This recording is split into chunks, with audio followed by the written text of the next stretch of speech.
Boss ഇപ്പോ കുറച്ചു മുന്നേ എല്ലാരെയും ആക്ടിവിറ്റി റൂമിലേക്ക് വിളിച്ചിട്ടുണ്ടായിരുന്നു. അതായത് അവരുടെ ഓരോ വീഡിയോസ് ആദ്യ ദിവസം മുതൽ ഇന്നേ വരെയുള്ള കുറേയധികം വൈകാരിക നിമിഷങ്ങൾ ചേർത്തുകൊണ്ടുള്ള വീഡിയോസ് കാണിക്കാൻ വേണ്ടിയിട്ടായിരുന്നു. അപ്പോൾ അവിടെ ഒരു തട്ടുപോലുള്ള ഇരിപ്പിടവും ഒക്കെ തയ്യാറാക്കി വെച്ചിട്ടുണ്ട് ബിഗ് ബോസ്.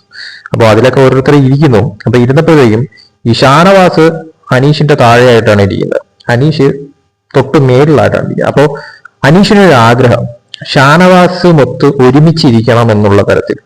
അപ്പോൾ താഴെ ഇരുന്ന ഷാനവാസിനെ മുകളിലേക്ക് വരാനായിട്ട് അനീഷ് പറയുന്നു. അപ്പൊ അവിടെയുള്ളവർ എല്ലാവരും കൂടെ, കാരണം അനീഷിന്റെ അടുത്ത് ഇരിക്കുന്നത് വേറൊരു വ്യക്തിയാണ്, അപ്പൊ ബിൻസിയാണ് ഇരിക്കുന്നത്. ബിൻസി അപ്പൊ എഴുന്നേറ്റ് താഴെ ഇരിക്കാൻ പോകുന്നു, ഷാനവാസ് എഴുന്നേറ്റ് മുകളിലിരിക്കാൻ പോകുന്നു. അപ്പൊ എല്ലാവരും ചോദിക്കുന്നു ഇതെന്താ അങ്ങനെ മാറി തിരിഞ്ഞ് ഗ്രൂപ്പ് കളിക്കാൻ പോകണോ എന്നുള്ള കാര്യത്തിൽ ആരും ചോദിക്കുന്നു. അപ്പോൾ ഷാനവാസ് പറയാണ് അനീഷിന്റെ ഒരു ആഗ്രഹമാണ്, ഞാൻ അവന്റെ അടുത്തിരുന്ന് ഈ വീഡിയോ കാണണം എന്നുള്ള തരത്തിൽ, അതുകൊണ്ട് ഞാൻ അവന്റെ അടുത്ത് ഇരിക്കാൻ പോകുന്നു എന്ന് പറഞ്ഞുകൊണ്ട് ഷാനവാസ് അനീഷിന്റെ അടുത്ത് ചേർന്നിരിക്കുന്നു. അനീഷ് ഇങ്ങനെ തോളിൽ കൈയൊക്കെ ഇട്ടുകൊണ്ട് ഷാനവാസിനെ ചേർത്ത് പിടിച്ചുകൊണ്ടിരിക്കുന്നു.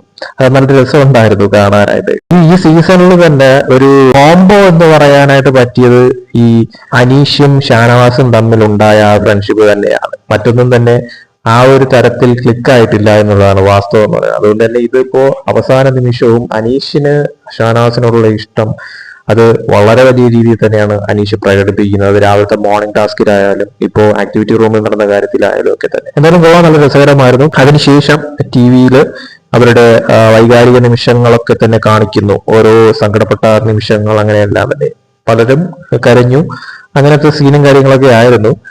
എന്തായാലും കൂടുതൽ BB അപ്ഡേറ്റ്സുമായിട്ട് വീണ്ടും വരാം.